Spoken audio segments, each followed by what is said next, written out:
ناظرین، کیسے ہیں آپ لوگ؟ پچھلے ایپیسوڈ میں نے آپ کو اس بات کی تلقین دی تھی کہ ارطغرل غازی نے منگولوں پر ایسا حملہ کر کے ان کے پاؤں اکھڑ گئے، جس کے بدلے میں منگولوں نے اپنی بہت سے لاشیں میدان جنگ میں چھوڑ کر بھاگ گئے، اور سلطان علاؤالدین سلجوقی نے ارطغرل کو اس جنگ کے فتح ہونے کے بدلے میں انگورا کے قریب جاگیر عطا کی۔ علاؤالدین سلجوقی کے فہم و فراست کی داد دینی پڑتی ہے کہ اس نے ارطغرل کو جاگیر عطا کرنے کے لیے بہترین علاقے کا انتخاب کیا۔ کونیا کی سلطنت پہلے بہت وسیع تھی، اب صورت یہ پیدا ہو گئی تھی کہ ایشیائی کوچک کے شمالی و مغربی علاقے پر رومیوں نے چرادست ہو کر قبضہ کر لیا تھا، اور وہ بتدریج اس سلجوقی سلطنت کے حدود کو محدود کرتے اور آگے بڑھتے آتے تھے۔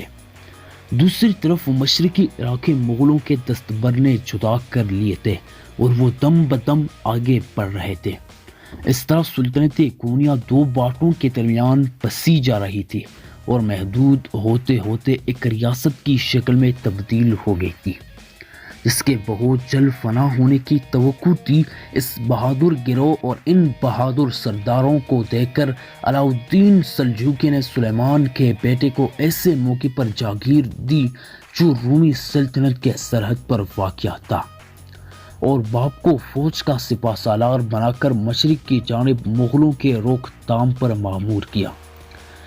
ناظرین، چند روز کے بعد ارطغرل نے رومیوں کے ایک فوج کو شکست فاش دے کر اپنی جاگیر کو رومیوں کی علاقے کی طرف وسیع کیا، اور اس حسن خدمت کے صلے میں علاؤالدین سلجوقی نے بھی اپنی طرف سے اور علاقہ اسی نواح میں عطا فرما کر ارطغرل غازی کی طاقت اور علاقے کو بڑھا دیا، اور ارطغرل کے اس طرح طاقتور ہونے سے رومی سرحد کا خطرہ بالکل جاتا رہا۔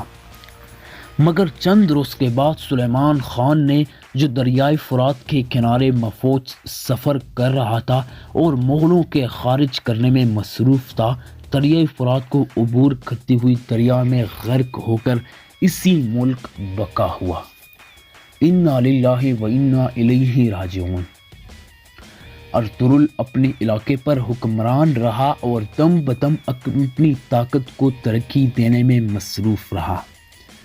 چونکہ ارطغرل عیسائیوں کے ساتھ مسلسل مصروف جنگ اور عیسائیوں کے علاقے چھین کر اپنے ملک وسیع کر رہا تھا، لہٰذا اس کا اس نواح میں طاقتور ہونا شاہ کونیا کے لیے بہت کچھ باعث اطمینان تھا، اور وہ ارطغرل کی بڑھتی ہوئی طاقت کو بد نظر اطمینان معائنہ کر رہا تھا۔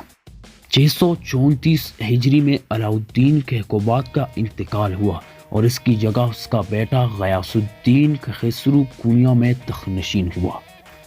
غیاث الدین کیخسرو کو مغلوں نے اپنی بار بار کی حملہ آوری سے بہت تنگ کیا، اور 641 ہجری میں غیاث الدین کیخسرو نے مغلوں کو خراج دینا منظور کیا۔ سلطنت کونیا کے اس طرح باج گزار ہونے کا ارطغرل پر کوئی اثر نہ پڑا، کیونکہ وہ ایک ایسے صوبے کا گورنر اور فرمان روا تھا جو بظاہر مغلوں کی دستبرد سے محفوظ و معمول تھا۔ مغلوں کے اس کے بعد ایشیائی کوچک کی طرف زیادہ متوجہ ہونے کی فرصت بھی نہ تھی۔ 656 ہجری میں چنگیز خان کے پوتے ہلاکو خان نے بغداد کی خلافت عباسیہ کا چراغ گل گیا۔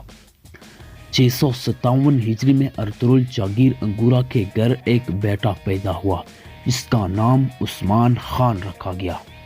یہی وہ عثمان خان ہے جس کے نام سے ترکوں کی بادشاہوں کو سلاطین عثمانیہ کہا گیا۔ 687 ہجری میں جبکہ عثمان کی عمر 30 سال تھی، ارطغرل غازی نے وفات پائی، اور شاہ کونیا نے ارطغرل کا تمام علاقہ عثمان کے نام مسلم رکھ کر سندھ حکومت بھیج دی۔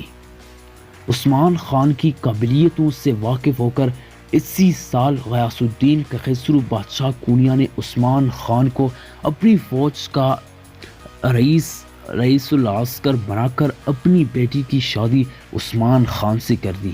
اب عثمان خان شہری کونیا میں رہنے لگا اور بہت جلد وزیر اعظم اور مدار المہام سلطنت کے مرتبہ کو پہنچ گیا، حتیٰ کہ جمعے کے دن کونیا کے جامع مسجد میں عثمان خان ہی بجائے غیاث الدین خسرو کے خطبہ بھی سنانے لگا۔